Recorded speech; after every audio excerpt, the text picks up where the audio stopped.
ನಮಸ್ತೆ ರೈತ ಮಿತ್ರರೇ, ನಾನು ಸಂದೀಪ್ ತೋಟಗಾರಿಕೆ ತಜ್ಞ. ಬನ್ನಿ ಇಂದಿನ ವಿಡಿಯೋದಲ್ಲಿ ದಾಳಿಂಬೆಗೆ ಈ ಎರೆಹುಳ ಗೊಬ್ಬರ ಒಳ್ಳೇದಾ, ಮತ್ತೆ ಅಥವಾ ನೀವು ನಾರ್ಮಲ್ ಆಗಿ ಕುರಿ ಗೊಬ್ಬರ ಅವನ್ನೆಲ್ಲ ಹಾಕ್ತಿರಲ್ಲ ಅದು ಒಳ್ಳೇದಾ, ಅದ್ರ ಬಗ್ಗೆ ನಾವು ತಿಳಿಯೋಣ. ರೈತ ಮಿತ್ರರೇ, ನೀವು ಯಾವತ್ತೇ ಆಗಲಿ ಬೇಸಾಯ ಮಾಡ್ಬೇಕಂದ್ರೆ ಆಲ್ಮೋಸ್ಟ್ ಒಂದು 3-4 ತಿಂಗಳು ಮುಂಚೆಲೆ ನಾವು ಏನ್ ಮಾಡ್ಬೇಕಂತ ಪ್ಲಾನ್ ಮಾಡ್ಬೇಕಾಗುತ್ತೆ. ಯಾಕಂದ್ರೆ ನೀವು ಇವತ್ತೇ ಮಾಡ್ಬೇಕಾಗತ್ತೆ. ಇವತ್ತಿನ ನಾವು ಒಂದು 5 ದಿನ ಬಿಟ್ಟು 6 ದಿನ ಬಿಟ್ಟು ಮಾಡ್ತೀವಿ ಅಂದ್ರೆ ಅದು ನಮಗೆ ಲಾಸ್. ಯಾವುದೇ ಕಾರಣಕ್ಕೂ ಅದ್ರದ್ದು ನಿಮಗೆ ಆ ಟೈಮ್ ನಿಮಗೆ ಸಿಗೋದಿಲ್ಲ. ಅದಕ್ಕೋಸ್ಕರ ಟೈಮಿಗೆ ಕರೆಕ್ಟಾಗಿ ಮಾಡ್ರಿ. ಯಾಕಂದ್ರೆ ನೀವು ಕಡಿಮೆ ಬಂಡವಾಳ ಹಾಕಿರೋ ನೀವು ಟೈಮಿಗೆ ಕರೆಕ್ಟಾಗಿ ಮಾಡ್ರಿ ಅಂದ್ರೆ ನೀವು ರೈತರು ಸಕ್ಸಸ್ ಆಗಕ್ಕೆ ಕಾರಣ ಆಗ್ತೀರಾ.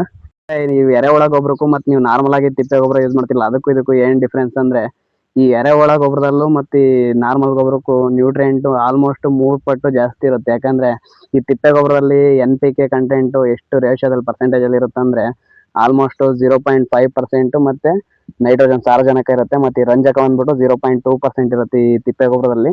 ಮತ್ತೆ 0.5% ಬಂದ್ಬಿಟ್ಟು ಪೊಟ್ಯಾಶ್ ಅಂಶ ಈ ತಿಪ್ಪೆ ಗೊಬ್ಬರದಲ್ಲಿ ಇರುತ್ತೆ.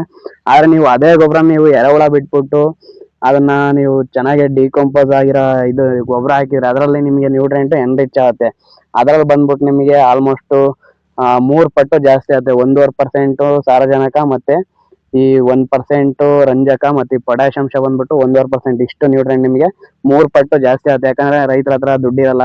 ಅವಾಗ ನೀವು ಒಂದೇ ಒಂದ್ ಲೋಡ್ ತಿಪ್ಪೆ ಗೊಬ್ಬರ ಹಾಕಿದ್ರು ಕೂಡ ಅದನ್ನ 3 ಪಟ್ಟು ನೀವು ಜಾಸ್ತಿ ಸ್ಟ್ರಾಂಗ್ ಆಗಿ ಮಾಡ್ಬೋದು. ಯಾವ ತರ ಅಂದ್ರೆ ಈ ಎರೆಹುಳ ಗೊಬ್ಬರಗಳು ನೀವೆಲ್ಲ ಎರೆಹುಳ ಹಾಕ್ಬಿಟ್ಟು ಅದನ್ನ ನೀವು ಎರೆಹುಳ ಗೊಬ್ಬರ ತರ ತಯಾರಿಸ್ಬಿಟ್ಟು ಹಾಕೋದ್ರಿಂದ ನೀವು ಒಂದ್ ಲೋಡ್ ಹಾಕಿರೋ ಅದನ್ನ ನೀವು 3 ಪಟ್ಟು ಜಾಸ್ತಿ ಸ್ಟ್ರಾಂಗ್ ಮಾಡಿ ಹಾಕ್ಬೋದು. ಆ ತರ ಮಾಡ್ಬೋದು.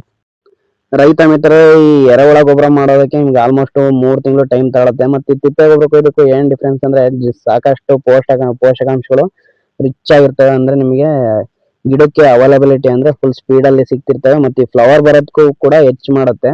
ಮತ್ತೆ ಈ ಎರೆಹುಳ ಗೊಬ್ಬರ ಮಾಡೋದ್ರಿಂದ ನಿಮಗೆ ಆಲ್ಮೋಸ್ಟ್ ನಿಮ್ಗೆ ಹಾರ್ಮೋನ್ಗಳು ನೀವೇನ್ ಸ್ಪ್ರೇ ಮಾಡ್ತಿರ್ತೀರ ಗಿಡಗಳಿಗೆ ಚೆನ್ನಾಗಿ ಹೂವು ಬರ್ಲಿ ಅಂತ ಹೇಳ್ಬಿಟ್ಟು ಅವೆಲ್ಲ ಈ ಎರೆಹುಳ ತಯಾರಿಸೋದ್ರಿಂದ, ಈ ಎರೆಹುಳ ಗೊಬ್ಬರ ಮಾಡೋದ್ರಿಂದಾನೆ ನಿಮಗೆ ನೆಲದ ಈ ಗೊಬ್ಬರಗಳಲ್ಲಿ ಕೆಲವೊಂದು ಹಾರ್ಮೋನ್ಗಳು ಕೂಡ ರಿಚ್ ಆಗುತ್ತೆ. ಆದ್ರಿಂದ ನಿಮಗೆ ಸಾಕಷ್ಟು ಬೇರು ಬರೋದಕ್ಕೂ ಹೆಲ್ಪ್ ಮಾಡುತ್ತೆ. ಮತ್ತೆ ನಿಮಗೆ ಈ ಹೂವುಗಳು ಸಂಖ್ಯೆಗಳು ಕೂಡ ಈ ಹೆಣ್ಣು ಮಗು ದಾಳಿಂಬ್ರೆಯಲ್ಲಿ ಬರೋದಕ್ಕೂ ಕೂಡ ಮತ್ತೆ ಎಲ್ಲಾ ಗಿಡಕ್ಕೂ ಹಾಕ್ಬೋದು.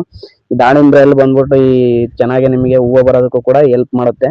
ಯಾಕಂದ್ರೆ ಈ ಎರೆಹುಳ ಏನ್ ಈ ತಿಪ್ಪೆ ಗೊಬ್ಬರ ತಿಂದ್ಬಿಟ್ಟು ಅದ್ರಲ್ಲಿ ಒಳಗಡೆ ಡೈಜೆಸ್ಟ್ ಆಗ್ಬೇಕಾರೆ ಕೆಲವೊಂದು ನ್ಯೂಟ್ರಿಯೆಂಟ್ಗಳನ್ನ ಆ್ಯಡ್ ಆಗ್ತಾ ಹೋಗುತ್ತೆ. ಅಂದ್ರೆ ಇದಕ್ಕೆ ಎನ್ರಿಚ್ಮೆಂಟ್ ಆಗ್ತಾ ಹೋಗುತ್ತೆ. ಪೋಷಕಾಂಶ ನೀವು 1 ಪಟ್ಟಿರೋದನ್ನ 3 ಪಟ್ಟು ಜಾಸ್ತಿ ಮಾಡ್ಬೋದು. ನೀವು 3 ಲೋಡ್ ಹಾಕೋ ಬದಲು ಒಂದೇ ಲೋಡ್ ನಲ್ಲಿ ನೀವು ಅಷ್ಟು ಪವರ್ ಅಲ್ಲಿ ಹಾಕ್ಬೋದಾಗುತ್ತೆ.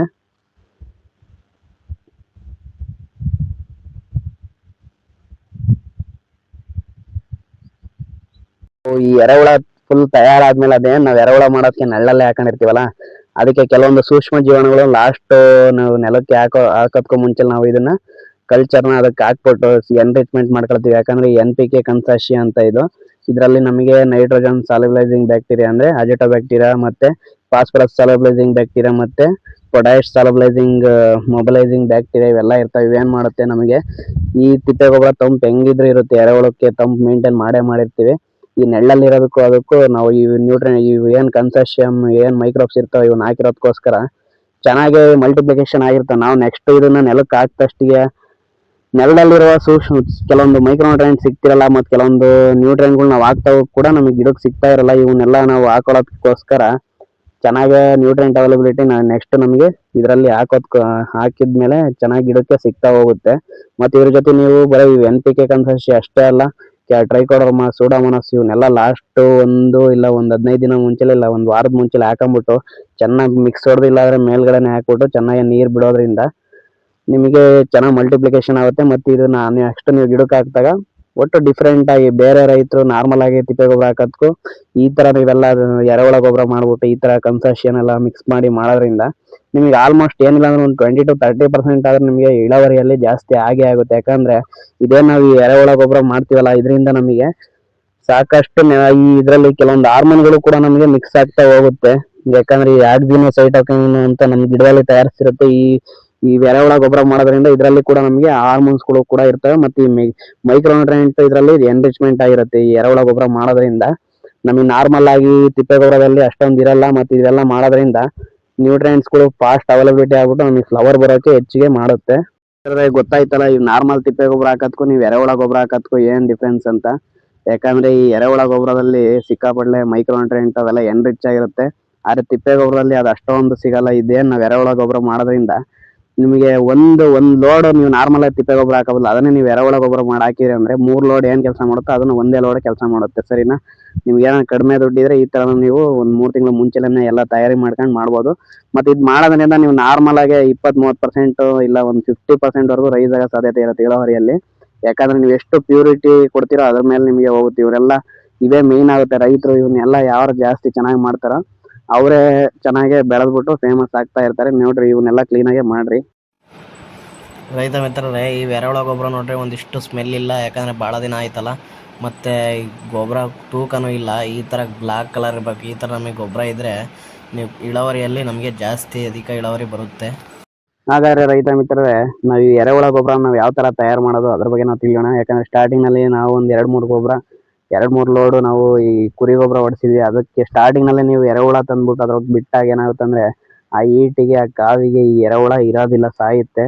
ಅದಕ್ಕೋಸ್ಕರ ನೀವು ಯಾವತ್ತೇ ಅಲ್ಲಿ ಏನು ಹಸಿ ಗೊಬ್ಬರ ತಂದು ಹಾಕ್ತಿರಲ್ಲ ಅದಕ್ಕೆ ಆಲ್ಮೋಸ್ಟ್ ಒಂದು 20ರಿಂದ 1 ತಿಂಗಳವರೆಗೂ ಸ್ವಲ್ಪ ನೀರ್ ಬಿಟ್ಟು ಆ ತಂಪನ್ನ ಆರಿಸ್ಬೇಕು. ಮತ್ತೆ ಸೆಂಟ್ರಲ್ಲಿ ಒಂದು 15 ದಿನ ಆದ್ಮೇಲೆ ತಿಪ್ಪೆ ಗೊಬ್ಬರ ಏನಿರುತ್ತೆ ಅದನ್ನೆಲ್ಲ ಒಂದ್ಸತಿ ತಿರ್ವಾಕ್ಬಿಟ್ರೆ ಅದೇನ್ ಈ ಕಾವಿರುತ್ತೋ ಅದು ಆರುತ್ತೆ. ಮತ್ತೆ ನೀವು ಜಾಸ್ತಿ ಹೈಟ್ ಹಾಕ್ಬಿಡ್ರಿ. ಹೈಟ್ ಹಾಕ್ದಷ್ಟು ಹೀಟ್ ಎಕ್ಸಸ್ ಒಳಗಡೆ ಇದ್ದೇ ಇರುತ್ತೆ. ಅದಕ್ಕೋಸ್ಕರ ಸ್ವಲ್ಪ 2-3 ಅಡಿ ಹೈಟ್ ಅಷ್ಟೇ ಬರಲಿ, 2 ಅಡಿ ಅಷ್ಟೇ ಹೈಟ್ ಬರಲಿ.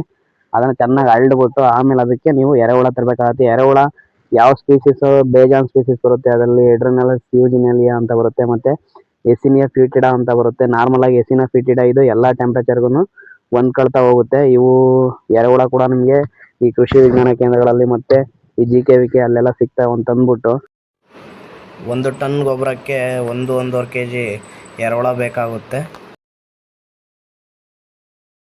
ಅಕಸ್ಮಾತ್ ನಿಮ್ಗೆ ಕಡಿಮೆ ಎರೆಹುಳ ಇದ್ರೆ ಟೈಮ್ ನಿಮಗೆ ಎಕ್ಸಸ್ ತಗೊಳುತ್ತೆ, ಟೈಮ್ ಜಾಸ್ತಿ ತಗೊಳುತ್ತೆ.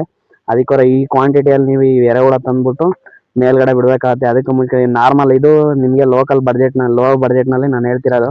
ಯಾಕಂದ್ರೆ ಫುಲ್ ಸ್ಟ್ಯಾಂಡರ್ಡ್ ಹೈಟೆಕ್ನಾಗ ಆದ್ರೆ ಅದಕ್ಕೆಲ್ಲ 3 ಅಡಿ 6 ಅಡಿ ಮತ್ತೆ 2 ಅಡಿ 2.5 ಅಡಿ 3 ಅಡಿ ಹೈಟು ಈ ಕಾಂಪೌಂಡ್ ಮಾಡಿಸ್ಬಿಟ್ಟು ತೊಟ್ಟಿ ಮಾಡಿಸಿ ಕೆಳಗಡೆ ಎಲ್ಲ ಈ ಏನ್ ಚಿಪ್ ಬರುತ್ತೋ ಕಾಯಿ ಚಿಪ್ ಅವನ್ನೆಲ್ಲ ಕೆಳಗಡೆ ಹಾಕ್ಬಿಟ್ಟು ಮತ್ತೊಂದು ಔಟ್ಲೆಟ್ ಮಾಡ್ಕೊಬೇಕಾದ್ರೆ ನೀರ್ ಬಿಟ್ಟಿದ್ದು ಹೊರಗಡೆ ಬರಕ್ಕೆ.